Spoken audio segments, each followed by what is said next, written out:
17-18 साल पहले इस रास्ते का चुनाव किया था, तो चुनाव एक ही चीज़ के लिए था कि यूथ की कैसे हेल्प की जाए, नेक्स्ट जनरेशन की हम हेल्प कैसे कर पाए। मतलब अगर बहुत ध्यान से देखा जाए तो live in relationship is one thing जो आजकल बहुत ही ज़्यादा ट्रेंड है, और 2 साल बाद वो कहते हैं कि नहीं, हमें नहीं साथ में रहना यार, हमारा नहीं बन रहा। एंड कई बार हम बोलते हैं कि एक गाय को अगर आप 10 मीटर की रस्सी से बांधो, वो 10 मीटर में फ्री, इससे ज़्यादा फ्री नहीं। उसी तरह से हम सब लोग भी एक पर्टिकुलर लिमिट तक फ्री। कहते हैं 6 चीजें हमारे कंट्रोल में नहीं। आप कितना भी जोर लगा लो, इन 6 चीजों पर आप कंट्रोल नहीं कर। वो बोलते हैं कि God is the cause of all causes, but he is not the cause of effect. अगर तू नहीं ठीक हो सकता तो हमारे अब हाथ के बाहर है, अब हम भगवान को ही प्रे कर सकते हैं। देखो बेचारे, उस बच्चे ने अपना आवाज चेंज करके बोला कि जॉन से दोस्त को तूने मारा था, मैं वही आत्मा जन्म ली है तेरे को तबाह करने के लिए। तो वो बोलते थे कि अगर आप लोग इस भक्ति के प्रोसेस को, गीता भागवत के प्रोसेस को नहीं समझोगे तो आने वाली जनरेशंस में जो बच्चे आएंगे वो रावण बन जाएंगे। So thank you so much for coming on our podcast. We're really obliged for you to come here and give us a special talk, especially for the youth. And सबसे पहले मैं ये पूछना चाहूँगा आपसे कि जैसे हम सब एक रेस में चल रहे हैं कि बच्चे कर लिए, शादी कर लिए, बच्चे कर लिए, बट आपने एक अलग पाथ चूज़ किया लाइफ में। तो क्या ऐसा चीज़ थी जिससे आपको वो इंस्पिरेशन मिली कि मैं ये करना चाहता हूँ ज़िंदगी में? First of all, thank you and Deepanshu Prabhu, or I'm really grateful that you have called me here. You have a very, very valid question. The stream which we choose, वो generally सब लोग नहीं choose करते, but ऐसा भी नहीं है कि हम कोई अकेले व्यक्ति हैं जिन्होंने ये चूज किया है। Actually, I belong to ISKCON, which was started by Srila Prabhupada in 1966 when he was in America. तो उन्होंने जब शुरू किया तो स्लोली उनके इस मूवमेंट में बहुत सारे जो एजुकेटेड लोग हैं वो इस रास्ते पर चलने लगे, और आज आप पूरे भारत में खासकर देखते हैं, हम अकेले व्यक्ति नहीं हैं, बहुत सारे ऐसे हैं, और सबकी एक बहुत लॉजिकल, बड़ी रीजनेबल स्टोरी है, अंडरस्टैंडिंग है। एक चीज़ समझिए कि जिसने भी ये पाथ को चुना है वो सेंटिमेंट्स के लेवल पर नहीं चुना, उन्होंने एक सही लॉजिक और रीजन से सुना।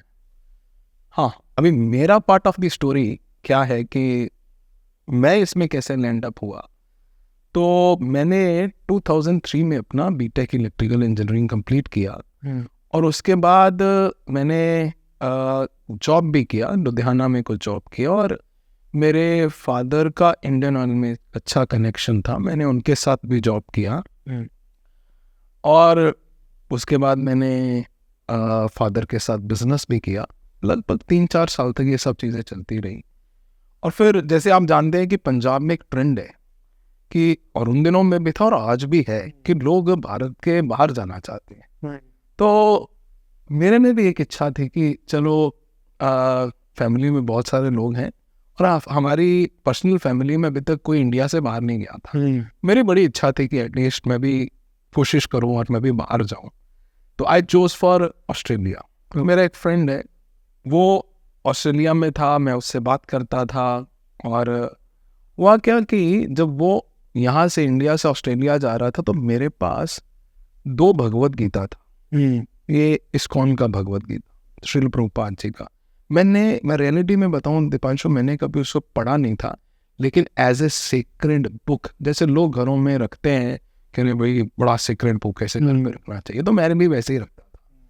तो जब वो जाने लगा तो बहुत हमारे फ्रेंड्स ने गिफ्ट्स दिए उसे, मैंने उसको एक भगवत गीता दी, और मैंने खुद कभी नहीं पढ़ी, लेकिन जैसे लोग उसको हर रोज हाथ लगा के वर्शिप करते हैं, ऐसे कॉलेज टाइम से मेरे पास थी और एकदम ब्रांड न्यू थी। तो वो वहाँ पे चला गया, हमारा कांटेक्ट में था, मेरी भी इच्छा थी जाने की, तो उसने मेरे को कहा तू भी अपनी तरफ से प्रोसेस करना शुरू कर। मैंने भी प्रोसेस करना शुरू किया, लेकिन 2006 में सम और अदर उसे कुछ हेल्थ इश्यूज के कारण इंडिया में वापस आना पड़ा कुछ समय के लिए यहाँ पर। तो वो मेरे को ये रास्ते के बारे में, स्पिरिचुअलिटी के इस मार्ग के बारे में बताता था। तो मेरे को ठीक लगता था, बट उस समय इतना पैशन था that time I was just 25-26 years old, और मेरे को था कि अरे कुछ करना है, ये करना है, वो करना है। मैं बचपन से अपनी कॉपी के ऊपर मेरे फादर का बहुत अच्छा बिजनेस था और है भी, तो मैं हमेशा अपनी कॉपी पर लिखता था कि हमारी क्या ग्रुप ऑफ कंपनीज होनी चाहिए। I was so much passionate, कुछ करना है मेरे को अपने बिजनेस को और बढ़ाना। तो मैं उसी वेव में था। तो एक दिन उसने मेरे को बताता था कुछ, लेकिन मैं सुनता नहीं था। एक दिन उसने मेरे को कहा कि एक बहुत रिनाउंड स्पीकर है, वो यहाँ पर आ रहे हैं और तुम आज शाम को एक प्रोग्राम में आना। तो मैं उस शाम को प्रोग्राम पर एक ही लालच से गया था, क्योंकि उसने मेरे को कन्विंस किया था वहाँ पर बहुत बढ़िया खाना होने वाला है, प्रसाद होने। प्रसाद का कॉन्सेप्ट मेरे को आइडिया नहीं था क्या है। तो एक अच्छा खाना होने वाला, एक अच्छा पार्टी होगा। तो मैं मदर को बोला और मदर के साथ वहाँ पे चला गया। मदर मेरी हमेशा रेडी रहती थी। तो वी वर फैमिली से बड़े से ही हम गॉड बिलीविंग थे, लेकिन गॉड को इतना साइंटिफिकली लॉजिकली कभी समझा नहीं था, जो भी सब सेंटिमेंट्स के साथ था। आई थिंक वो भी हर घर में भी वैसा ही सेम। हाँ, मतलब आप कंटिन्यू करो, शायद नेक्स्ट क्वेश्चन मेरे दिमाग में आ चुका हुआ है, बट आप कंटिन्यू। तो हुआ क्या कि मैं वहां पर गया। मैंने जब जो स्पीकर थे वहां पर, उनका नाम है हिज ग्रेस गौरांग प्रभु। तो मैं अपनी मदर के साथ कभी कभी अपने घर में टीवी पे उनको, उन दिनों में स्टार प्लस पे एक एपिसोड आता था आत्मा, उसमें देखता था। अच्छा। और हमेशा नीचे लिखा रहता था बीटेक आईआईटी। मेरा कभी सपना था आईआईटी में जाने का। मैं सोचता था ये आदमी आईआईटी से पढ़ने के बाद सर्वंट वाके क्यों बैठा हुआ, इसने सब कुछ छोड़ के इस रास्ते को क्यों बनाया। तो सोचता था, लेकिन आज वो व्यक्ति मेरे सामने लाइव बैठा, मैं बहुत इंस्पायर्ड हुआ। मेरे को था कि ये उठे और मैं इनसे कुछ पूछूं। तो जब भी प्रोग्राम का एंड हुआ तो उन्होंने कहा कि किसी को कोई प्रश्न हो तो पूछिए। मैंने आज तक अपनी मदर के साथ कई बार कुछ सत्संग पे गया था, लेकिन कभी किसी को ऐसा बोलते हुए नहीं देखा था कि कुछ प्रश्न भी होता है। हमें ऐसा लगता था कि जो सामने वाले ने बोल दिया बस एक्सेप्ट करो और आगे बढ़ो। तो मेरे को लगा यार ये बड़ी अच्छी ऑर्गेनाइजेशन है, क्वेश्चन भी पूछ सकते हैं क्या। तो खैर मेरे में इतना गट्स नहीं था उस समय कि मैं उस सबके सामने खड़े होकर पूछूं। लेकिन जब उतरे तो मैंने उनसे कुछ प्रश्न पूछे। तो उन्होंने उस समय कहा कि देखिए मैं सुबह अर्ली मॉर्निंग निकल रहा हूँ यहाँ से, बट उन्होंने मेरा कनेक्शन मेरे फ्रेंड सुमित के माध्यम से अमृतसर में उन दिनों में हिज ग्रेस गौरांग रघुनाथ प्रभु थे, उनके साथ करवा दिया। तो फिर स्लोली मैं उनके घर पर जाना शुरू किया। और मैं हृदय से बोलता हूँ, जब मैंने पहली बार रघुनाथ प्रभु जी के घर पर गया और जिस प्रकार का उनके घर पे जो इन्वायरमेंट था वो मेरे को इतना टचिंग लगा कि मैंने कभी किसी घर में, हमने मंदिर देखे थे कि घरों में कुछ मंदिर बनाते, लेकिन पूरा घर ही मंदिर है ऐसा मैंने आज तक किसी जगह पर नहीं देखा। एटलीस्ट अमृतसर में मैंने कहीं नहीं देखा था। तो और जब मैं उनकी सीढ़ियों से चढ़ा और देखा, सुगंध थी उस घर के अंदर, क्या वाइब्रेशन था, क्या हॉस्पिटैलिटी थी, क्या बात करने का तरीका था। और मोर देन दैट एक ये फिजिकल एक्सपीरियंस से ज्यादा क्या था कि जब मैंने समझा कि रघुनाथ प्रभु इंडिया के टॉप मोस्ट इंस्टीट्यूट से गोल्ड मेडलिस्ट है, MBA गोल्ड मेडलिस्ट नरसिंह मंडी इंस्टीट्यूट के, ये सब लोग IIT नरसिंह ऐसी जगह से इंप्रेशन बहुत स्ट्रॉन्ग मेरा बिल्ट हुआ, लोग क्यों इस रास्ते पर चले। तो मेरा ईगरनेस बढ़ गया। और फिर with the passage of time मेरे बहुत सारे क्वेश्चंस थे, और मेरे को जो प्रश्नों का उत्तर समाज से नहीं मिला, जो प्रश्नों का उत्तर मेरे पेरेंट्स से नहीं मिला, मेरे बड़े बुजुर्गों से नहीं मिला, उनका बहुत रीजनेबल, बहुत लॉजिकल आंसर जब मेरे को मिलने शुरू हुए तो मेरे को लगा this is the thing, this is the I want to do something in this, कुछ यहाँ पर करना है। और एक ही बात मन में आती थी दीपांशु कि भाई समाज इतनी बड़ी भगवत गीता और भागवतम की जो धरोहर है वो एजुकेशन है, जो लोगों को एक झटके में इतनी पावरफुल विजडम दे सकती है कि लोग जो बहुत बैड वाइजेस गलत चीजों में पड़े हुए हैं, केवल ये चीजें उनको वहां से बाहर निकाल सकती हैं। तब मेरे को लगा कि नाउ मेरे को इसमें अपना मिशन ढूंढना है, मेरे को इसमें कुछ सर्व करना है।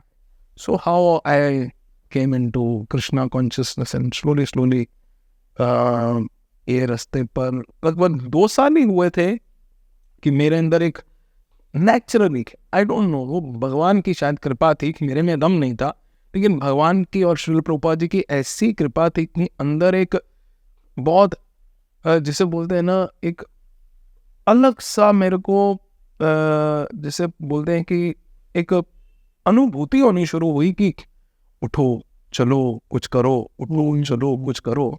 रघुनाथ प्रभु जी एक बहुत अच्छा कभी कभी कथा करते हुए एक स्टेटमेंट बोलते थे। जनरली मैं समझता हूँ कि सबको वो स्टेटमेंट हिट नहीं करता, बट पता नहीं क्यों मेरे को उस समय बहुत हिट करता था।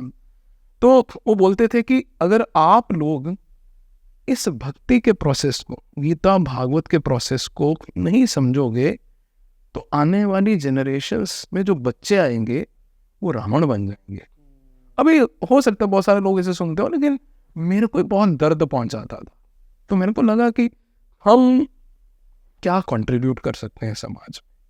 तो बेस्ट थिंग है इसको सीखो, समझो और जितना हो सके इसको दूसरों तक बांटो।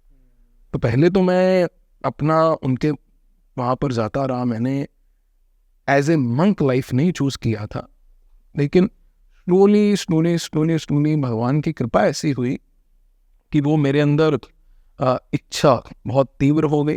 फिर मैंने रघुनाथ प्रभु जी से रिक्वेस्ट किया, there was so many things up and down, but फिर उन्होंने कहा ओके इसके बारे में, this should not be your decision only, क्या इसमें आपके पेरेंट्स, आपके जो रिलेटिव्स हैं, मैं चाहता हूँ कि they should also involve and allow you.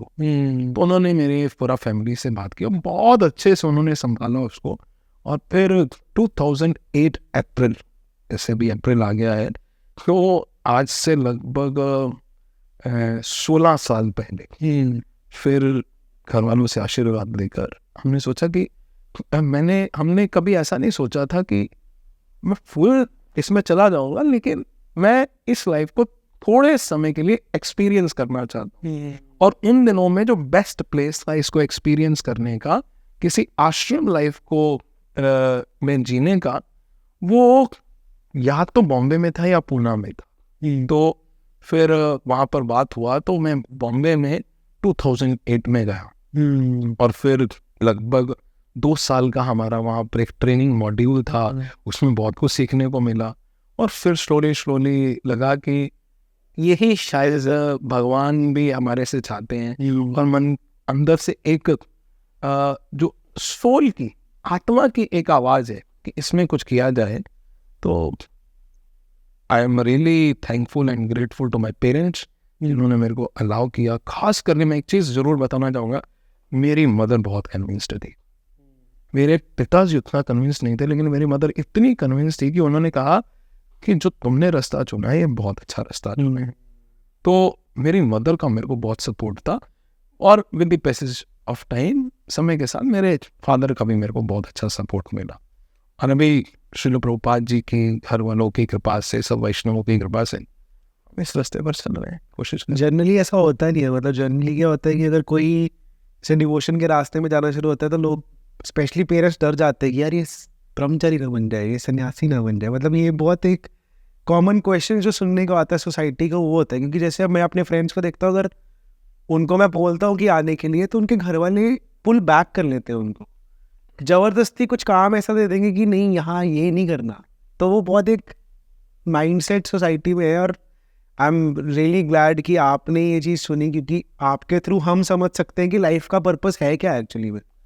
Actually मेरे फादर को मैं रियलिटी बोलता हूँ, मैंने अपने फादर को मैं उस समय एक थोड़ा पीड़ा देखी थी कभी मैंने, मेरे फादर बहुत ही, जिसे बोलते हैं ना स्ट्रॉन्ग पर्सनैलिटी, वो इतनी ज़्यादा जल्दी इमोशंस में नहीं आते, इमोशनल नहीं होते, लेकिन उस समय मैंने देखा था कि वो थोड़ा इमोशनल थे। बट जब उनको समझ में आया कि भाई ये गलत चुनाव नहीं कर रहा, तो मैं एक और चीज़ बताना चाहता हूँ। कुछ समय के बाद मेरी मदर ये देखने के लिए बॉम्बे में आई कि ये लोग कर क्या रहे हैं तो कहीं मेरे बेटों को किसी ने बहला फुसला तो नहीं है। और जो जिस तरह के आप बात कर रहे हैं, एक्चुअली में पेरेंट्स का ऐसा रहता है कि भाई हमारा बच्चा सेफ हैंड्स में है या नहीं, कहीं गलत रास्ते में ना चला जाए। क्योंकि दीपांशु क्या है, एक समाज की ना पिक्चर भी ऐसी बनी हुई है, और खास करके उन दिनों में, और अभी उसको बहुत चेंज किया जा रहा है कि उस समय ये कपड़ा पहनने वाला व्यक्ति लोगों को ऐसा दिखाया भी जाता था, चाहे वो अलग अलग प्रकार का मीडिया हो कि ये लोग चोर होते हैं, ये तांत्रिक होते हैं, बहला देते, फुसला देते हैं, गलत आदतें लगवा देते हैं, ये कार्य करते हैं, वो कार्य करते हैं। तो इसका ना पिछले हमारा बहुत सारी ऐसे डिफरेंट मीडिया के ऑप्शंस है जिन्होंने बहुत अपमान किया है, जिसके कारण लोगों को इस ड्रेस से, इन लोगों से, खासकर कोई तिलकधारी है, कोई भगवा वस्त्र पहना हुआ है, कोई स्पिरिचुअलिस्ट है, तो उसके बारे में एक बहुत गलत स्टैंप लगा के रखी थी, जो अभी धीरे धीरे हट रही है। लेकिन आज भी लोगों का वो थोड़ा पुराना व्यू है, पुरानी पिक्चर्स को देखेंगे, लोगों का बात करने का तरीका देखें, तो उसके कारण ये सारा हुआ। लेकिन अगर मैं एक रिक्वेस्ट करूंगा, जो भी इस चीज़ को देख रहे हैं, समझ रहे हैं, तो ये चीज़ याद रखिए कि अगर आपका बच्चा इस रास्ते पर आता है, चलता है, तो और किसी ऐसी ऑर्गेनाइजेशन के साथ रहने की कोशिश करता है, तो अगर उसका किसी चीज़ में इंटरेस्ट है, तो आप भी थोड़ा इंटरेस्ट लेकर उस सोसाइटी को अंडरस्टैंड करने की कोशिश की, एटलीस्ट समझने की कोशिश की। और ज़रूरी नहीं है कि, और मैं एक ये भी ऐसे सब पेरेंट्स जो सोचते हैं उनको ये कहना चाहता हूँ आपके माध्यम से कि बहुत सारे बच्चे इस रास्ते को सिर्फ थोड़े समय के लिए एक्सपीरियंस करना चाहते हैं। वो बहुत सारे ऑप्शंस एक्सपीरियंस करते हैं, वो अपने दोस्तों के बीच में गलत ऑप्शंस भी चूज करते हैं, और कभी कभी किसी कारणवश ये ऑप्शन भी वो चूज करते हैं, चलो जी, अरे मैं सब छोड़कर थोड़ा मेडिटेट करना चाहता हूँ, मैं ऐसी मंक की लाइफ को देखना चाहता हूँ। तो आप, अगर बच्चा इस रास्ते पर आता है, तो आप भी देखिए, ये पेरेंट्स का कर्तव्य बनता है कि अगर मेरा बच्चा इस तरफ आ रहा है, तो क्या ये सही सोसाइटी को, सही लोगों को चूज कर रहे हैं या नहीं। और अगर आपको उसमें कुछ लगता है, तो आजकल सोसाइटी बहुत ओपन है, आप ओपनली बात कर सकते हैं, बच्चे भी बहुत ओपन हैं। और अगर आपको लगता है कि हमारा बच्चा बदल रहा है पॉजिटिव वे में, तो फिर आप उसको उस एरिया में कुछ एक्सप्लोर करके अनुमति दे सकते। ऐसा नहीं कहते कि आप पूरा वो चला जाएगा, क्योंकि दीपांशु, जीवन भर इस रास्ते पर चलना इतना आसान नहीं। एक बहुत हमारे अंदर पैशन होता है, अरे भाई मैं, देखो मैं छोड़ के जा रहा हूँ हमारे यहाँ पर एक बड़ी अच्छी चीज बोलते हैं, मैं बचपन से बोलता था है ना, मैं चला गया हूँ, लेकिन इट्स नॉट इजी। हाँ, फिर भी, लेकिन, और बहुत ये भी एक और इम्पोर्टेंट चीज़ है कि हमारी ऑर्गेनाइजेशन ने ऐसी कुछ समय के लिए वॉलंटरली, आप कुछ दिनों के लिए ऐसा आश्रम के इन्वायरमेंट में रहिए, ऐसी कई अपॉर्चुनिटीज़ भी कई जगह पर जो है वो ओपन करके दी गई हैं, अवेलेबल करवाई गई हैं कि देखो कर सकते हो तो कुछ समय और के लिए, तो अदरवाइज आपके पास एक बहुत बढ़िया बेस्ट ऑप्शन है to become a household, वो है। जैसे आपने बोला कि आपके लिए वो एक मूविंग स्टेटमेंट थी जो प्रभु जी बोलते थे, मेरे लिए क्या थी कि मैं एक दिन, मैं बहुत छोटा था तब, and one of my few relatives they passed away at a very young age, and मेरे लिए एक वो बहुत मूविंग स्टेटमेंट थी कि एज सून एज, जैसे ही उनकी डेथ हुई, दे वर डेड बॉडी। मतलब उनको उनके नाम से नहीं बुलाया जा रहा था, वो बोल रहे थे कि जैसे डेड बॉडी, वो दिल्ली थे, यहाँ से उनको स्पेशली दिल्ली लेके गए, तो वह लाइक कि डेड बॉडी यहाँ पहुँची है, फिर वो घर आ रही है, फिर उसको लेके जा रहे हैं, फिर उसको आग लगा रहे हैं। तो मेरे को ऐसा लगा कि जैसे इंसान मरा उसका अस्तित्व खत्म हो गया, मतलब नाम उसका वही खत्म हो गया, आइडेंटिटी खत्म। तो जब उसकी आइडेंटिटी खत्म है तो हम इतनी, मतलब हम पूरी जिंदगी अपना नाम बनाने में लगे रहते हैं और ऐसे खत्म हो गई। तो तब मेरे को रियलाइज हो गया कि कुछ और है जिंदगी में जो हमें, तो मेरे लिए एक मूविंग पॉइंट था कि यार कुछ और देखना चाहिए लाइफ में। और जैसे आपने ये बात की कि बच्चे एक्सप्लोर करते हैं, उनको एक्सप्लोर करना चाहिए, तो मेरा ये क्वेश्चन है कि जैसे अब मैं अपनी बात करूं तो अब मेरी एज ऐसी है जहाँ पे घर वाले बोल रहे हैं कि शादी करो, मैं शादी नहीं करना चाहता। अब देखा जाए तो हमारे स्क्रिप्चर्स के हिसाब से या तो आप ब्रह्मचार्य आश्रम में जाते हैं या आप गृहस्थ आश्रम में जाते हैं, लेकिन अब अ लॉट ऑफ यूथ जिनसे मैं बात कर रहा हूँ they are happy with themselves, मतलब उनको एक यार हमें चाहिए नहीं है कोई, प्रॉबेबली डाउन द लाइन 3-4 साल में उनको लग सकता है ऐसा, but for now they are like कि मैं खुश हूँ, मैं स्पिरिचुअलिटी में भी हूँ, मैं अपना काम भी कर रहा हूँ and I am doing good with my life and I am happy, मेरे को और कुछ नहीं करना, मेरे को शादी भी नहीं करनी, मैं अपने आप में बहुत खुश हूँ। तो उस पर आपका टेक क्या है कि वैसा हमारे कोई आश्रम है या फिर ऐसे स्क्रिप्चर्स कुछ बोलता है करने के लिए या नहीं, मतलब कंफ्यूजन है बहुत मेरे को उसके ऊपर। दीपांशु, तुम्हारा ये प्रश्न बहुत ही वैलिड है और आप एक सिंगल यूथ नहीं हो, ऐसे बहुत सारे लोग हमारे साथ जुड़े हुए हैं जो इस चीज़ को लेकर बहुत सेफ खेल रहे हैं। हमारी लैंग्वेज में, जैसे हमारी लैंग्वेज में, मैंने आश्रम की लैंग्वेज में एक ब्रह्मचारी आश्रम होता है और दूसरा गृहस्थ आश्रम होता है। ब्रह्मचारी आश्रम होता है कि life of A celibacy but living for a good, अपने का आचार्य के लिए जी, और दूसरा है life of devotion but living in a family, परिवार में रहकर आप लाइफ ऑफ डिवोशन जिए। लेकिन एक बहुत बड़ा चंक है जो आज जो बीच वाला रास्ता अपनाना चाहता है, ना तो वो as a life of monk जीना चाहता है और ना as a life of family, से एक फैमिली में जीना चाहता है, तो जिसे हम अपनी लैंग्वेज में ब्रह्मस्थ कहते हैं। तो एक अलग व्यू है और इसके ऊपर बहुत सारी चर्चा भी हो रही है आजकल।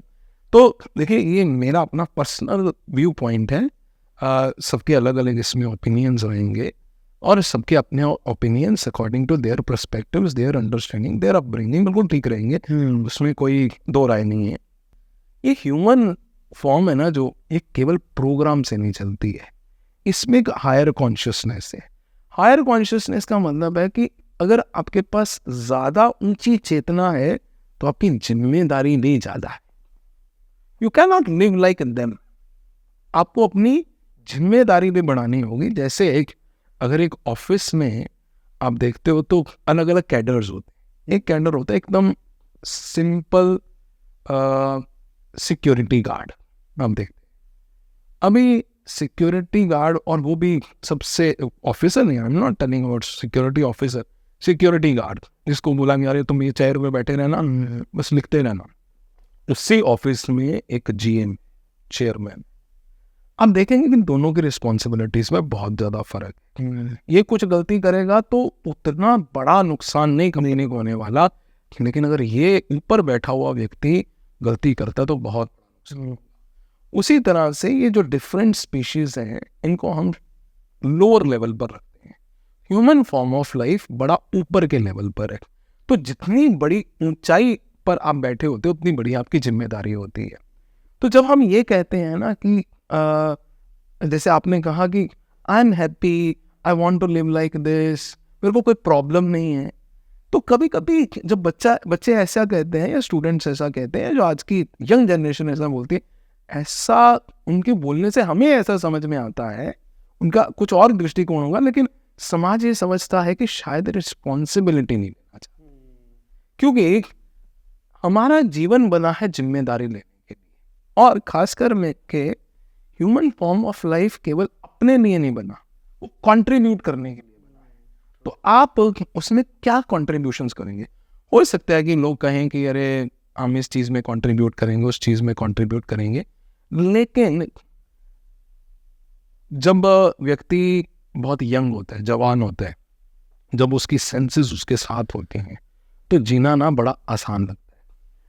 अभी आप समझो एक ऑर्गेनाइजेशन में एक मंक का रहना और एक फैमिली में एक हाउस होल्ड का रहना, ये दोनों ना ऑर्गेनाइजेशन, ये सिस्टम्स हैं जो व्यक्ति की फिजिकल, इमोशनल और स्पिरिचुअल हेल्थ को बैलेंस रखते हैं दोनों।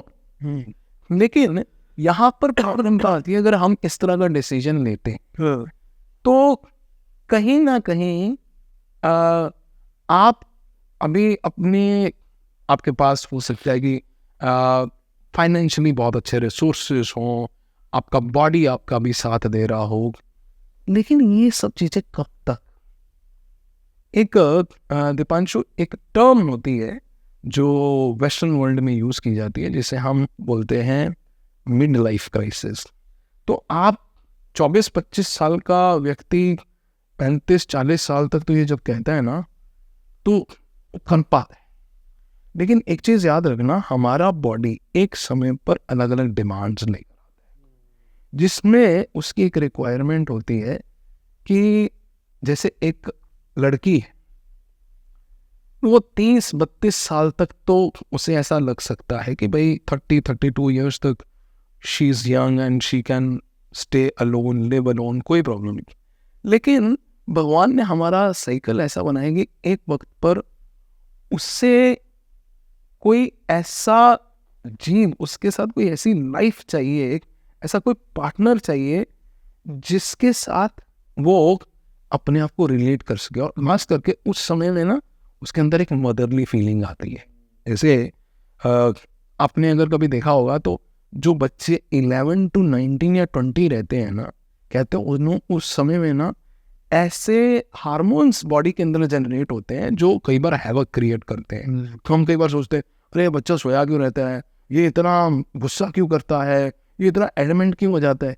अरे भाई वो स्टॉर्मी एज में, हम उसे स्टॉर्मी एज कहते हैं, तूफानी एज है वो।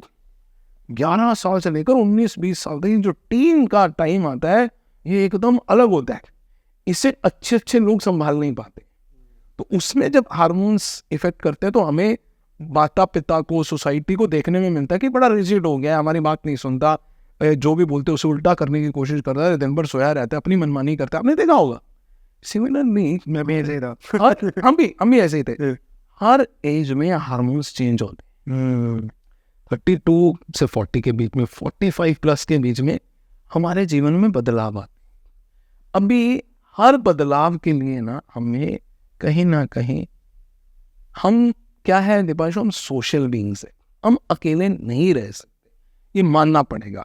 और जिन लोगों ने ऐसा करने का प्रयास किया, इंडिया में ये थॉट अभी आना शुरू हुआ है जबकि ये वेस्ट का थॉट है। तो वेस्ट में लोग इसी तरह जीने की कोशिश करते हैं and they are going through many psychological challenge. और आप उसमें थीसिस पढ़ सकते हैं, एनालिसिस देख सकते हैं।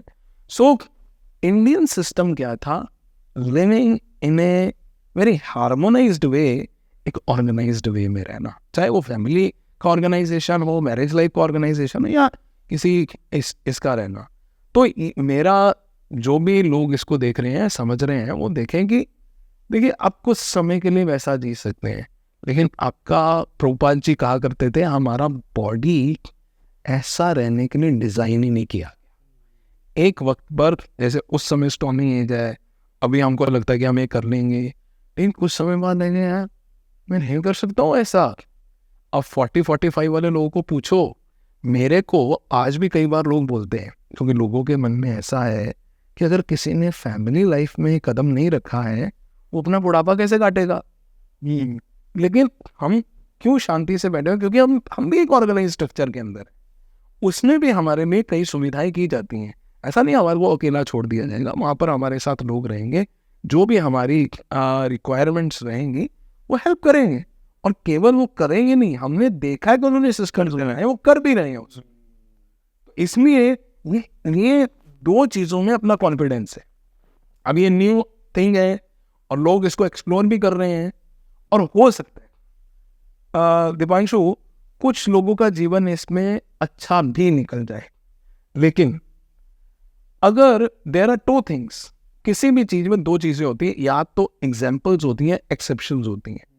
एक्सेप्शंस हर आश्रम में रहेंगी, कि यहाँ पर भी कुछ एक्सेप्शंस रहेंगी, इधर भी एक्सेप्शंस रहेंगी, इधर भी एक्सेप्शंस रहेंगी, लेकिन एक्सेप्शंस होती है।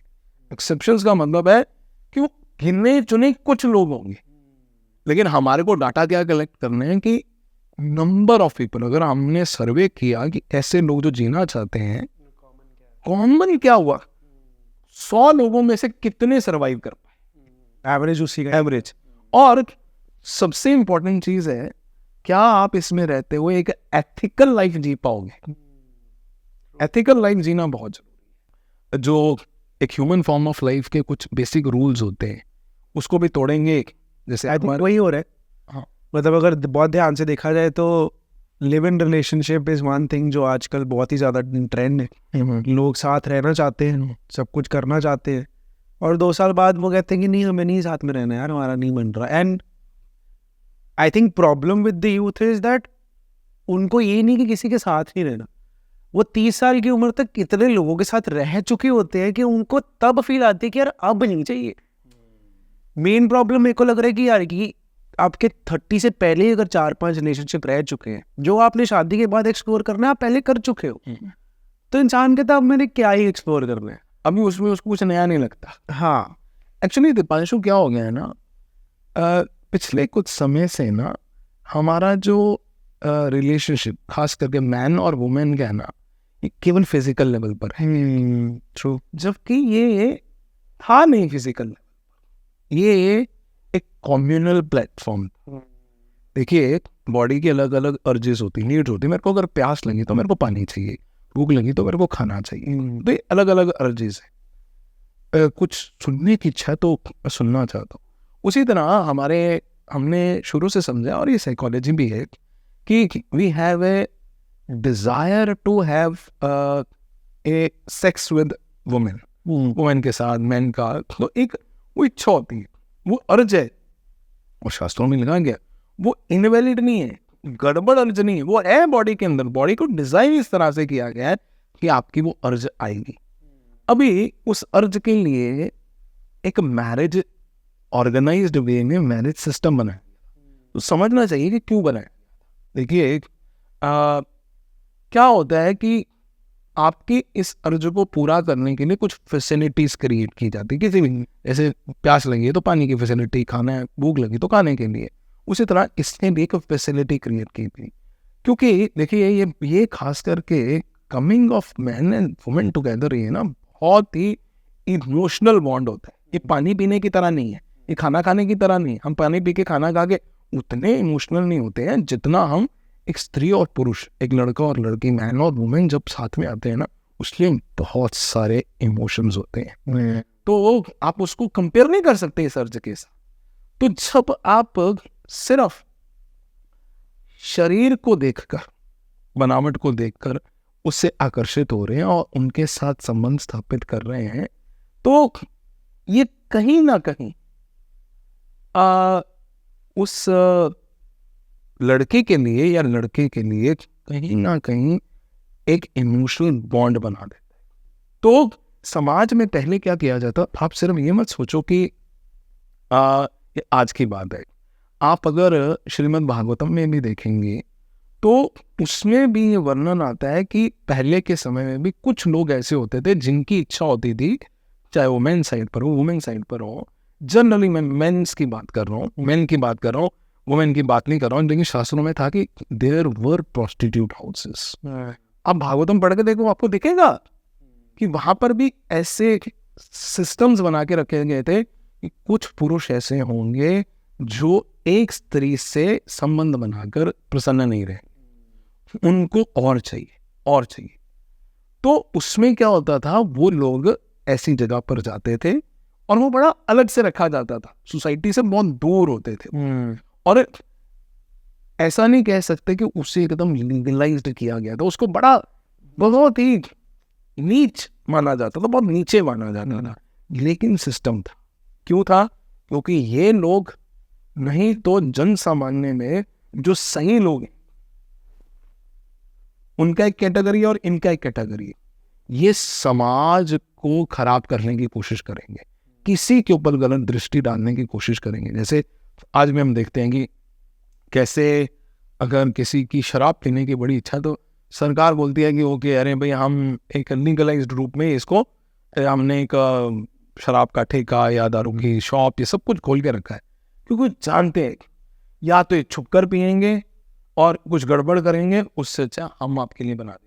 तो ये सोसाइटी में आज से नहीं है, बहुत पहले से। लेकिन आज हमारी सोसाइटी वहाँ से यहाँ पर क्या चेंज हो गई है कि जो बहुत लो लेवल पर चीज़ों को रखा जाता था, उसको हमने बहुत हाईलाइट कर दिया। ये लिव इन रिलेशनशिप क्या हो गया कि आपने उस जगह को समाज में उठाकर रख दिया। ये लोग अभी नहीं समझ रहे, लेकिन कुछ ही सालों में उनको समझ में आएगा।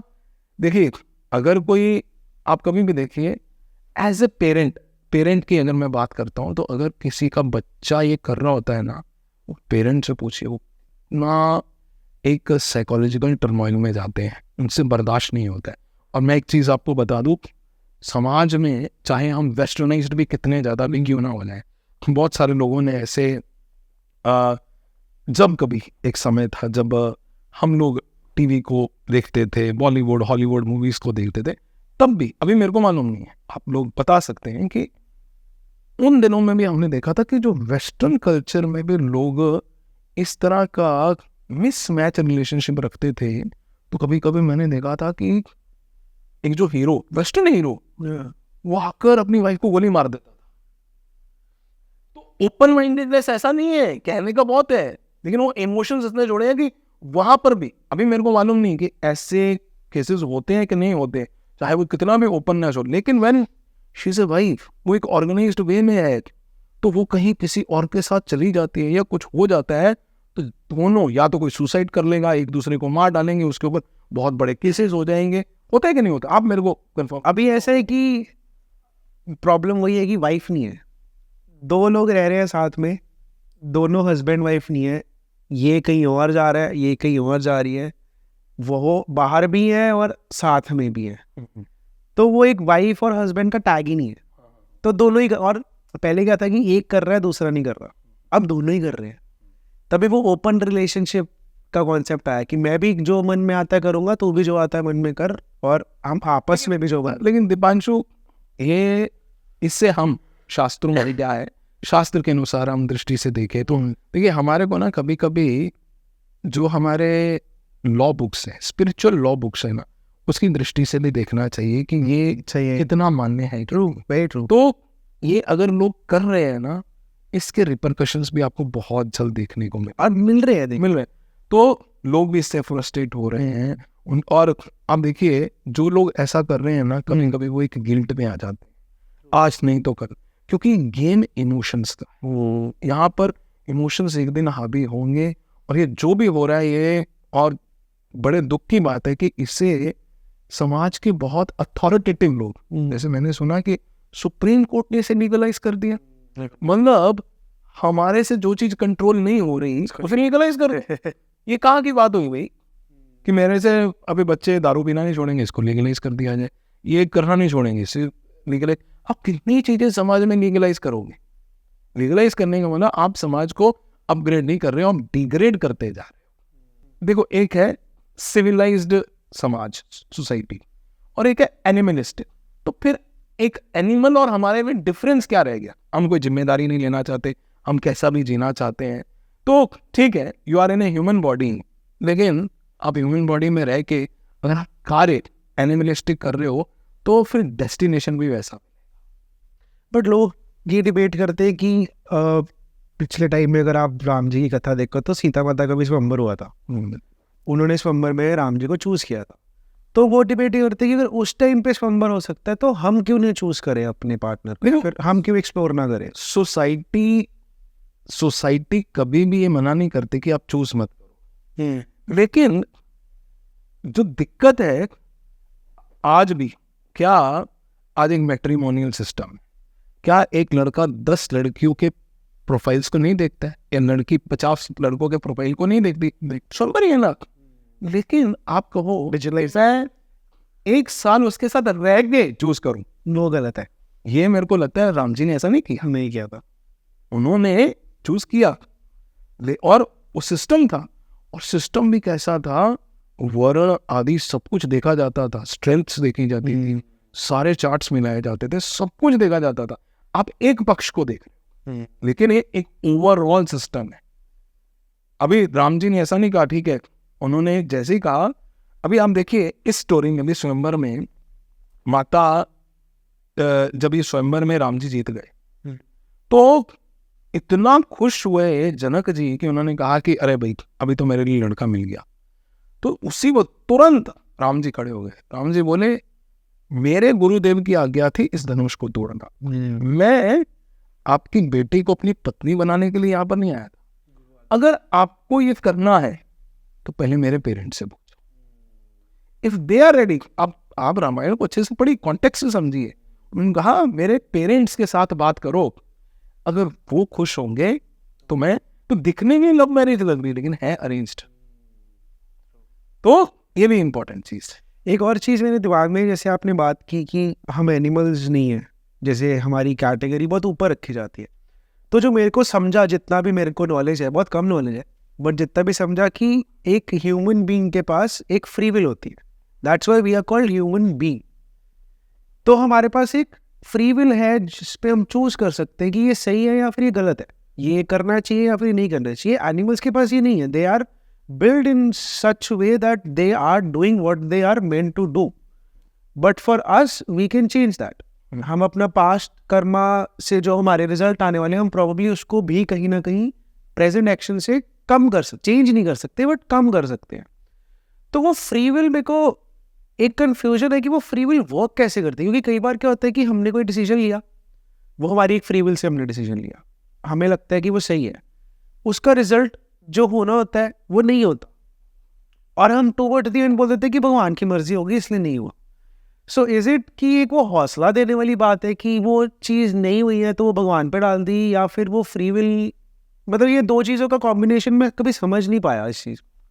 देखो मैं इसको एक उदाहरण से समझाने का प्रयास करता हूँ। ये फ्री विल कॉन्सेप्ट क्या है, पहले तो समझो ये फ्री विल बहुत फ्री नहीं है। ये जैसे मान लीजिए आप देखो, ये आपका मोबाइल है और इस मोबाइल के नीचे एक स्पेस है ना, तो अगर इस स्पेस के नीचे अगर कहीं एक चींटी है और पूरा आपने इसको अच्छे से एम्बेड करके रखा, दीपांशु वो चींटी फ्री है कि नहीं?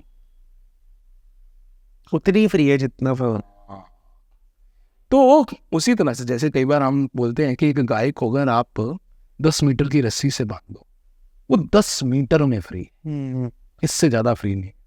उसी तरह से हम सब लोग भी एक पर्टिकुलर लिमिट तक फ्री हैं, उससे ज्यादा हमारी लिमिट नहीं क्रॉस हो सकती है। जैसे शायद मैं अपने बारे में जान सकता हूँ, लेकिन मैं इतना फ्री नहीं हूं कि मैं आपको जान सकूं। आपके अंदर तुरंत क्या चल रहा है, मेरी एक लिमिटेशन है। मैं अपनी फैमिली के 10, 20, 50 लोगों को जानता हूँगा, लेकिन अगर मेरे को बोला जाए कि क्या तुम सबको जानते हो, नहीं, दुनिया में मैं सबको नहीं जानता। मेरे को अपनी कॉलोनी में मेरे साथ वाले घर पे सबके नाम भी मालूम नहीं होंगे। तो मेरी फ्री विल पहले ये समझना चाहिए, हमारे पास भगवान ने फ्री विल कॉन्सेप्ट दिया है, इसे बोलते सूक्ष्म स्वतंत्रता, थोड़ी सी स्वतंत्रता जो एनिमल्स में बिल्कुल, उनमें बिल्कुल नहीं है, लेकिन हमारे में थोड़ी सी है। अभी एक चीज और समझो, कहां पर ये फ्री विल यूज होती है। कहते हैं 6 चीजें हमारे कंट्रोल में नहीं, आप कितना भी जोर लगा लो, इन 6 चीजों पर आप कंट्रोल नहीं कर सकते। भी सुन लो 6 चीजें क्या है, सुख दुख, मान अपमान, जीवन मृत्यु। ये 6 चीजें हमारे कंट्रोल में नहीं है। आप पूछोगे पूरा एरिया 6 चीजों में आपने रहा था, कुछ भी नहीं है, कुछ भी नहीं रह गया। सुख दुख, जन्म मृत्यु, मान अपमान, दुनिया तो लगता है ये 6 वर्ड में घूम रही एक्चुअली, है ना। अभी फिर भी एक आपके पास ह्यूमन फॉर्म ऑफ लाइफ में एक शक्ति है जिसे हम फ्री विल कहते हैं, वो है हर सिचुएशन में आप रिस्पॉन्ड कैसे करते हो। आपके जीवन में सुख आया, आपने रिस्पॉन्स क्या दिया, रिएक्ट कैसे किया। आपके जीवन में दुख आया, आपने रिएक्ट कैसे किया। आपका किसी ने बहुत मान सम्मान किया, आपने रिएक्ट कैसे किया, आपका अपमान किया, आपने रिएक्ट कैसे किया। और आप देखो हर चीज यहाँ पर रिएक्शन के साथ है। अगर आज मेरे को बहुत लाइफ में हर चीज बेस्ट मिल रही है, एक मेरा रिएक्शन हो सकता है फीलिंग प्राउड, कि मैं चारों तरफ बोलूं मैं, उसका डेस्टिनी अलग होगा। और दूसरी तरफ जो है मेरे जीवन में कुछ प्रॉब्लम्स क्रिएट हो, दुख आ गया, उस समय में मैं सबको दोष देता रहूं, इसकी वजह से। और दूसरा रिएक्शन है यार मेरे से कुछ गलती हुई होगी, लेट्स फाइंड आउट कहाँ पर हम गलत हुए। तो आपकी डेस्टिनी चेंज हो गई। आप अपनी डेस्टिनी रिएक्शन से चेंज कर रहे हैं। रिस्पॉन्स कैसा देते हो? मेरा जीवन और मृत्यु का पूरा खेल रिस्पॉन्सेस का है। आपका किसी ने बहुत मान सम्मान कर दिया तो आपने उसका धन्यवाद किसको दिया? किसी का आपको बहुत अपमान हो गया तो आपने कितने लोगों को दोष दिया? तो हम देखो दुनिया सारी वो रिएक्शन। तो ये है फ्री विल का कॉन्सेप्ट समझ है। बहुत सारे लोगों ने फ्री विल का कॉन्सेप्ट समझ में नहीं आता है। तो this is called free will. क्या आपके पास वो है रिस्पॉन्स करने की फ्री विल है। लेकिन जब आपके रिस्पॉन्सेज वो वर्टिकल लेवल के रिलेशनशिप को, एक है हॉरिजॉन्टल लेवल के रिलेशनशिप्स और एक है वर्टिकल लेवल का रिलेशनशिप, जब आप उस दृष्टि से चीजों को समझते हैं ना, तो आपके पास एक ब्रॉडर रिस्पॉन्स और रिएक्शन रहता है। तो मेरा अनुरोध है सबसे कि केवल वर्टिकल लेवल पर ही रिस्पॉन्सेस को मत समझिए, क्योंकि ये समझिए we are not God but we are godly. हम भगवान नहीं है लेकिन हम भगवान के, हमारा कहीं पर और भी लेवल पर वर्टिकल लेवल पर एक रिलेशनशिप है। जब हमको वो रिलेशनशिप समझ में आता है ना, तो हम यहाँ के रिलेशनशिप्स को भी अच्छे से रिस्पॉन्स कर सकते हैं, रिस्पॉन्स कर सकते हैं। मेरे पास इतने क्वेश्चन है आपके पास पूछने के लिए, मतलब मैं ऐसे टर्मोइल ऑफ क्वेश्चंस आ रहा है मेरे लिए। No problem. एक मतलब because of the time I would try कि उसको मैं 2-3 क्वेश्चंस में कर सकूं, बट एक क्वेश्चन मेरे दिमाग में आ रहा है कि जैसे अब लोग क्या करते हैं कि when they go through breakups, अब हम रिलेशनशिप के बारे में हम बात कर रहे हैं, तो दे गो थ्रू ब्रेकअप और sometimes some people they are okay with that breakup कि ठीक है उनका reaction the way they react is good. But कोई लोग क्या होते हैं वो दे स्टार्ट ब्लेमिंग अदर्स कि उसकी वजह से ये चीज़ हुई है। तो एक तो मेरी ये क्वेश्चन है कि ये रिएक्शन हुआ, और दूसरा कि अब if everything is meant to be, ऐसे बोला था कि everything is meant to be, everything is written, so do you think कि ये रिलेशनशिप्स एंड ये सब शादी से पहले किसी का आपकी ज़िंदगी में आना, फिर उसका ब्रेकअप होना, फिर उसके बाद आगे लाइफ बढ़ना, this is also meant to be, और हाउ डज दिस वर्क? मैं आपको एक स्टेटमेंट, एक उदाहरण से समझाता हूँ। ये महाभारत की कथा है जिसमें आपको आंसर मिलेगा। महाभारत में सेम एक करेक्टर है जिसका नाम है धृतराष्ट्र। धृतराष्ट्र का एक भाई और सबसे अच्छा फ्रेंड, उनका नाम है विदुर। विदुर जी अपने इस भाई धृतराष्ट्र को, जो बहुत वेग डिसीजंस ले रहे हैं, उसको जाकर रिक्वेस्ट करते हैं कि आप अपने डिसीजंस को ठीक कीजिए। अभी ये धृतराष्ट्र क्योंकि ये इन्फ्लुएंस्ड है अपने बेटे दुर्योधन से, तो ये जितने भी डिसीजन लेते हैं उसके इन्फ्लुएंस के कारण लेते हैं। और जब ये उनको कुछ अच्छी चीज बोलने आते हैं तो सेम चीज धृतराष्ट्र बोलता है। धृतराष्ट्र बोलता है अगर देखो इस संसार में ना सब कुछ डेस्टिन्ड है, अगर मेरे बेटों के साथ कुछ गलत होना होगा या आगे कुछ गलत होना होगा या मेरे साथ कुछ गलत होना ही है, तो इसमें तुम या मैं क्या कर सकते हैं?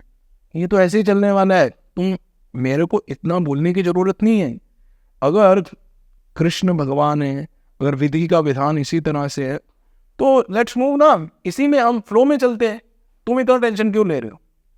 लेकिन एक बहुत अच्छी स्टेटमेंट यहाँ पर विदुर जी धृतराष्ट्र को देते हैं। वो बोलते हैं कि God is the cause of all causes but he is not the cause of effect. आप समझ रहे हो?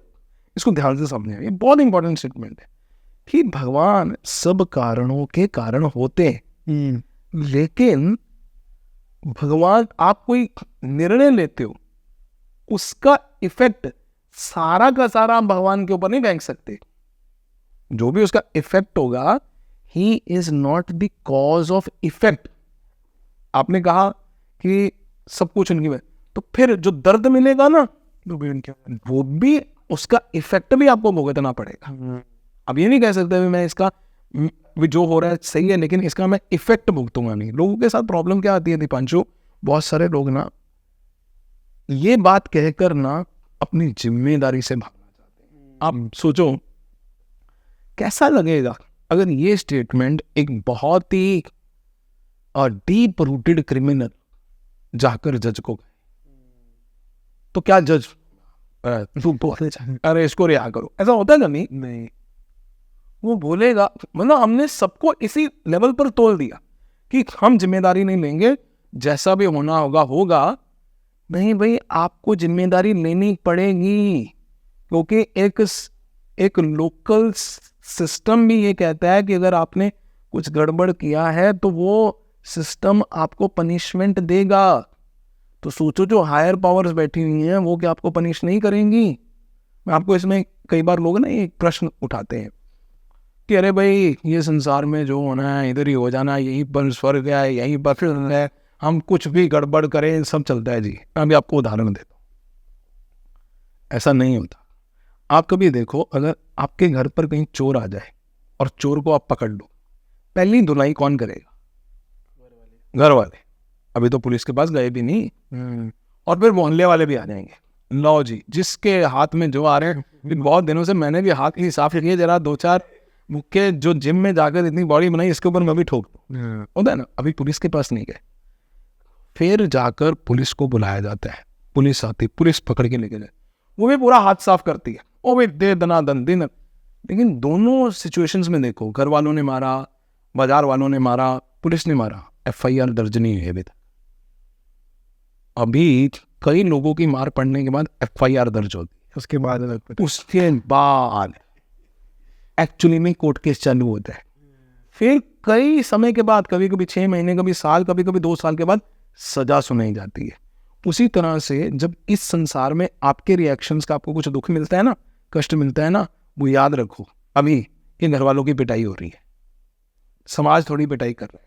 ये मत सोचो कि केस फाइनल हो गया, नो, अभी तो आगे बढ़ना है, अभी तो पुलिस के पास जाना है। जैसे हमारी लैंग्वेज में ये कहते हैं, शास्त्रीय के अभी तो आप यमराज के पास जाओगे, उधर केस रजिस्टर होगा, फिर नर्क में, फिर कई यातनाएं। तो लोगों को लगता है कि मैं कुछ भी करूंगा और बच जाऊंगा। सॉरी, ऐसा नहीं होता। ह्यूमन फॉर्म ऑफ लाइफ में आप बच नहीं पाओगे, आपके रिएक्शंस आपको मिलेंगे। और इन रिएक्शंस के बारे में कहा जाता है, कर्म का खेल दीपांशु इतना भयंकर है, इतना पावरफुल है, जैसे हजारों गायों में अगर एक गाय का बछड़ा गुम हो जाए और उसको आप कहीं दूर ले जाओ और फिर उस दूसरी जगह से उसको छोड़ दो, और इतने 1000 गाय एक जैसी दिखने वाली हैं, वो छोटा सा बछड़ा अपनी माँ को पहचानेगा। उसी तरह से कर्म के बारे में बोला जाए, आप अपने कर्म को कहीं भी छोड़ाओ तो वो आपको उठाकर बिल्कुल सटीक स्थान पर लेकर आएगा। तो इसलिए लोगों को ये चीज़ समझनी चाहिए कि कर्म का खेल बड़ा विचित्र है। तो जैसे अब हमें पता लग गया कि चलो हमने अभी आज तक गलत किया, आज तक हम गलत करते हैं, सब गलत काम किए हैं, आज मेरे को पता लग गया कि ये चीज़ गलत है और मैंने बोला मैं आज से नहीं करूँगा, ठीक है। अब कृष्णा भगवद गीता में बोलते हैं सर्वधर्मान् परित्यज्य मामेकं शरणं व्रज। तो अगर हम वो चीज़ करने की कोशिश करते हैं तो क्या फिर भी हमारे कर्म हमारे पीछे आते हैं, या फिर कृष्णा हेल्प करते हैं हमें उस चीज़ से बाहर निकलने के लिए? ये एक ना कई बार आपने ये सुना होगा कि ऐसी सिचुएशन में भगवान सूली को सूल बना देते। सूली होता है कि आप कहीं पर पहले के समय में सूली को कोई हंसी का बंदा नहीं बोला जाता था, एक शूल होता था, शूल बहुत तीखा वेपन होता था जिसके ऊपर आपको चढ़ा के मार दिया जाता था। लेकिन भगवान वो तीखे वेपन को एक सूल का मतलब एक सुई जैसा बना देते। एक चीज याद रखिएगा कि भगवान को सरेंडर करने का मतलब ये नहीं है कि अभी हमें वापस गड़बड़ करना शुरू, सरेंडर करने का मतलब है कि भगवान ने जो शब्द कहा है ना, सर्वधर्माणि परित्यज्य मामेकं शरणं व्रज अहं त्वं सर्व पापेभ्यो मोक्षयिष्यामि मा शुचः। भगवान ये कह रहे हैं ना, तो फिर फुल सरेंडर होना चाहिए। ये हाफ हार्टेड सरेंडर की बात नहीं। जैसे हम दिल से तो बोल देते हैं हाँ, हम उनके हैं, हमारा वही करेंगे, पर जब डिसीजन लेने का टाइम होता है वो कहते हैं यार ऐसे कैसे छोड़ दे। तो फिर वो उतना फेथ रखना पड़ेगा। तो ये इम्पोर्टेंट चीज ने बहुत अच्छे एग्जाम्पल दिया आपने। एक मैंने कर्म के ऊपर स्टोरी सुनी थी जो मेरे को बहुत ज़्यादा इंटरेस्टिंग लगी थी। तो जहाँ तक मेरे को याद है, it's a true story because I have heard in some of the lectures only. तो 2 फ्रेंड्स थे, वो अपने गांव से गए बाहर, जैसे मुंबई चले गए वो काम करने के लिए। अब मुंबई गए, उन्होंने काम शुरू किया, होटल खोला, उनका काम चलना स्टार्ट हो गया। अब क्या हुआ कि सारी ज़मीनें वगैरह बेच के सारा पैसा उन्होंने वहाँ लगा दिया। अब एक फ्रेंड ने दूसरे फ्रेंड को मार दिया बिकॉज उसको प्रॉफिट दिख रहा था। उसको लगा कि 50% करने से अच्छा 100% मैं रख देता। तो उसको प्रॉफिट उसने रखना स्टार्ट कर दिया और वो वापस अपने गांव आया। जब वो अपने गांव आया, उन्होंने पूछा कि वो फ्रेंड कहाँ है, तो उसने बोला मेरे को नहीं पता, वो वहाँ जाते ही बिछड़ गया था, क्योंकि पुराने टाइम में फ़ोन्स थे नहीं, कुछ कम्युनिकेशन था नहीं। तो दिखने में ऐसा आया कि उसका बहुत प्रोग्रेस हो रहा है कि एक होटल के 2 हो गए, 2 के 3 हो गए, गाँव में जहाँ 1 ज़मीन थी वहाँ 10 खरीद ली, हर एक चीज़ बहुत अच्छी हो गई, बच्चा हो गया, बच्चा के गाड़ियाँ, घर, सब कुछ उसके पास। और फिर जैसे ही बच्चा 15 साल का हुआ, उसको उन्होंने फ़ॉरेन भेजा पढ़ने के। वहाँ पे उसकी तबीयत ख़राब होनी शुरू हो गई। एक तबीयत ख़राब हुई, फिर उसके बाद एक के बाद एक चीज़ आनी शुरू हो गई, और यहाँ से वो पैसे वहाँ भेजना शुरू हो गए उसकी हेल्थ को ठीक करने के। उन्होंने 1 महीना भेजा, 2 महीना भेजा, 1 साल, 2 साल, 3 साल के अंदर अंदर उनके पास जितने पैसे थे, जितने घर थे, जितनी गाड़ियाँ थी, जितनी ज़मीन थी, सब बिक गई। और जब सब खाली हो गया ना, तो वो बच्चे को वापस इंडिया लेके आए और उन्होंने बोला कि अब हमारे पास जितने भी पैसे थे हम सब लगा चुके हैं, और जो भी था हमारा सब खत्म हो चुका हुआ है। तो अब अगर तू नहीं ठीक हो सकता तो हमारे अब हाथ के बाहर है, अब हम भगवान को ही प्रे कर सकते हैं देखो बचाने। तो उस बच्चे ने अपना एक, मतलब जो स्टोरी में बताया गया, उस बच्चे ने अपना आवाज़ चेंज करके बोला कि जॉन से दोस्त को तूने मारा था, मैं वही आत्मा जन्म लिया है तेरे को तबाह करने के लिए। तो वहाँ से मैंने समझा कि कर्म इज सो स्ट्रॉन्ग कि वो, अब लोग कहते हैं ना कि यार वो तो गलत कर रहे हैं, मतलब वो चिकन भी खाते हैं, वो अल्कोहल भी पीते हैं, जुआ भी खेल रहे हैं, और उनकी तरक्की पे तरक्की हुई जा रही है। तो वो बड़ा अच्छा एग्जाम्पल दिया था उन्होंने कि जैसे फ्लोर होता है ना, अब जिसको जितना ज़्यादा पटकना होता है ना, उसको उतना ऊपर चढ़ाया जाना है। तो उसको 50th फ्लोर पे लेके जाके वहाँ से पटकते कि एक भी हड्डी ना बचे। तो वो मेरे को बड़ा अच्छा एग्जाम्पल लगा था, और वहाँ से मेरे को समझा कि karma actually is so strong कि you can't hide it and you can't run it away from karma. I think एक भागवतम की स्टोरी थी जिसमें वो सांप के थ्रू मारना था कुछ, आई डोंट रिमेम्बर कि वो सांप ने मारना था, और वो उन्होंने पूरी प्रोटेक्शन की थी, और वो फूल के बीच में छुप के, मेरे को वो स्टोरी बहुत, चलो वो परीक्षित महाराज कि उनको श्राप मिला था कि तक्षक नाम का जो है उनको मारने के लिए। तो स्टोरी में ऐसा है कि बहुत प्रोटेक्शन, महाभारत में बताया जाता है, बहुत प्रोटेक्शन किया गया था, लेकिन एक फूलों की टोकरी बहुत छोटा सा रूप लेकर आया। लेकिन क्योंकि परीक्षित महाराज बहुत डिवोटेड थे, भगवान के भक्त थे, उसने बहुत विकराल रूप नहीं लिया, जैसे एक मच्छर किसी को काटता है ना, वैसे काटा था। अच्छा, ऐसे उनकी मृत्यु हुई थी, बिल्कुल वैसा, उतना सा काटा था। ऐसा नहीं कि उसने विकराल रूप, जबकि कहते हैं तक्षक इतना स्ट्रॉन्ग सांप होता है कि उसका विष हमको पूरा जला देगा। लेकिन क्योंकि परीक्षित महाराज भगवान के भक्त थे, उनके साथ ऐसा नहीं हुआ। और कुछ लोग कहते हैं कि देखिए, वो जो लोग होते हैं उनके आसपास, उन्होंने सिस्टम्स क्रिएट किए थे, बट ही वॉज रेडी कि भाई जाने कहा गया है तो होगा। अब मेरे 2 क्वेश्चन हैं, एक छोटा क्वेश्चन पूछूंगा और एक एंड में एक बड़ा क्वेश्चन पूछूंगा। छोटा क्वेश्चन ये है कि जो आपने फ्री विल की बात की, क्या हमारी जो फ्री विल है हम वो भी भगवान को दे सकते हैं कि हमारे को ये फ्री विल भी नहीं चाहिए, ये आप रखो, आप डिसीजंस लो जैसे लेने हैं?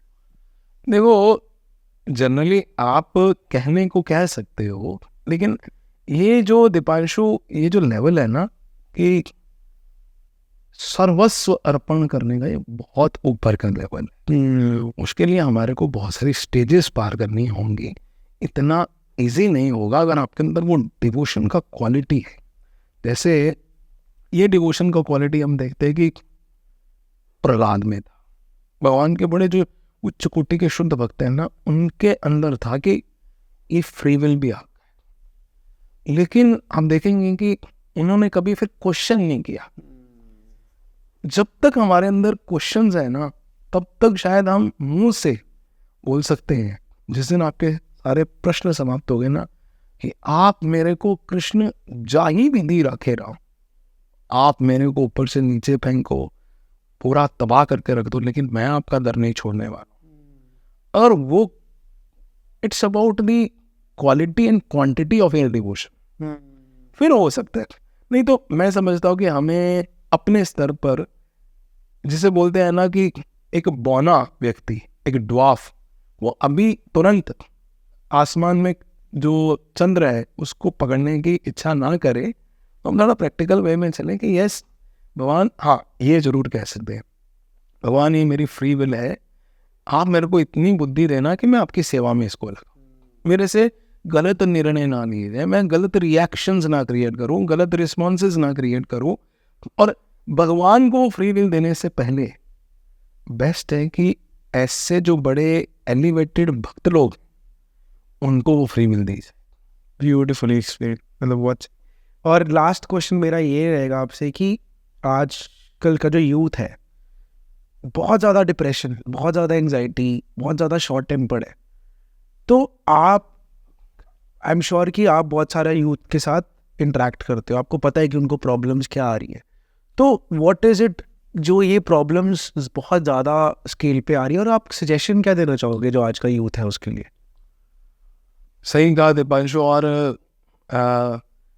आज से लगभग जब 17-18 साल पहले इस रास्ते का चुनाव किया था, तो चुनाव एक ही चीज़ के लिए था कि यूथ की कैसे हेल्प की जाए, नेक्स्ट जनरेशन की हम हेल्प कैसे कर पाए। और अब माने या ना माने, लेकिन हम देखते कि हमारे जितने भी सीनियर्स हैं, हमारे भक्त समाज है, जो इस्कॉन का भक्त समाज है, उसमें सब लीडर्स भी ये कॉन्टिन्यूसली यही सोचते रहते हैं कि हम इन बच्चों का हेल्प कैसे करें, किसी को दिखता हो ना दिखता हो, लेकिन क्योंकि I am the inner person, हम अंदर हैं, तो हृदय से मैं कहता हूँ कि बहुत सारे ऐसे वैष्णव हैं, भक्त हैं, मंक हैं, गृहस्थ हैं, जो दिन रात यही चिंतन में है कि इन बच्चों का हेल्प कैसे किया जाए। और इस्कॉन बहुत सारे ऐसे प्रोजेक्ट्स भी लेकर आ रहे हैं उनकी हेल्प करने के लिए। जैसे आपने बोला कि बहुत बच्चे डिप्रेशन में हैं, तो थोड़ा सा एक सेकंड के लिए समझते हैं कि ये डिप्रेशन क्यों है। डिप्रेशन इसलिए है कि लोगों के पास ना दो चीज़ें होती हैं। लोगों के पास हो सकता है कि हमारी यूथ के पास एक बहुत अच्छा स्किल है या प्रोफेशन है, लेकिन उनके पास विल और पर्पस नहीं। One thing is called profession, another is called purpose. शायद उनके पास पर्पस नहीं है। दूसरा, there is a skill but there is not a will. तो स्किल और विल का होना बहुत जरूरी है, और प्रोफेशन और पर्पस का होना बहुत जरूरी है। जब समाज में केवल प्रोफेशन और स्किल्स की बात की जाती है ना, लेकिन विल और पर्पस की बात नहीं की जाती है, तो समाज डिप्रेशन में जाता है। क्योंकि हम कब तक केवल अपने प्रोफेशनल लाइफ में, कब तक लोग मेरी सिर्फ स्किल को समझेंगे? क्योंकि एट लास्ट हम सोशल एनिमल हैं, हम इमोशनल बीइंग्स हैं, हमारे कुछ और भी रिक्वायरमेंट्स हैं। और ये जितनी रिक्वायरमेंट्स हैं ना, इनको शायद समाज अभी तक इन बच्चों की रिक्वायरमेंट्स को समझ नहीं पा रहा है। एक तरफ तो बहुत सारे ऐसा यूथ है जो बहुत अच्छा पढ़ा लिखा है और उनके पास करने के लिए बहुत कुछ है, उनके पास अच्छे रिसोर्सेज भी उनके पेरेंट्स के माध्यम से, सिस्टम्स के माध्यम से बहुत सारे कुछ है, लेकिन ऐसा नहीं है कि वो भी पूरी तरह से खुश है। वो भी कहीं ना कहीं वो पर्पस और विल में अटक रहा है। वो मैंने आपको वापस बोलता हूँ, जब तक आप संसार में केवल हॉरिजॉन्टल लेवल पर जीने की कोशिश करेंगे ना, ये इस संसार को ना दीपांशु भवसागर कहते हैं। भवसागर का मतलब है, सागर जो होता है ना हमेशा रफ होता है, समुद्र रफ होता है, और हाईवे जो होता है वो आप कभी किसी हाईवे के ऊपर जाओ, हाईवे क्या होता है, वो रफ नहीं होते, हाईवे स्मूथ होती है. जो sea is always rough and highways are always smooth. तो हम चाहते हैं हाईवे पर स्मूथली जाना, लेकिन हम हैं कहाँ पर, सी में. तो रफनेस तो वहां पर आएगी, और उस रफनेस को समाप्त करने का जो प्रोपेगेंडा जो इस मटेरियल वर्ल्ड में जो मटेरियलिस्ट लोग हैं, बड़ी बड़ी कंपनीज हैं, बड़े बड़े सॉफ्टवेयर इंजीनियर्स हैं, बड़े बड़े PhD होल्डर्स हैं, जिसे सो कॉल्ड हम कहते हैं कि बहुत बुद्धिमान लोग, बड़े इंटेलेक्चुअल लोग, समाज को पूरे चलाने वाले लोग, ये सारे जो बच्चों को सॉल्यूशन दे रहे हैं ना, वो रफ सी के दे रहे हैं.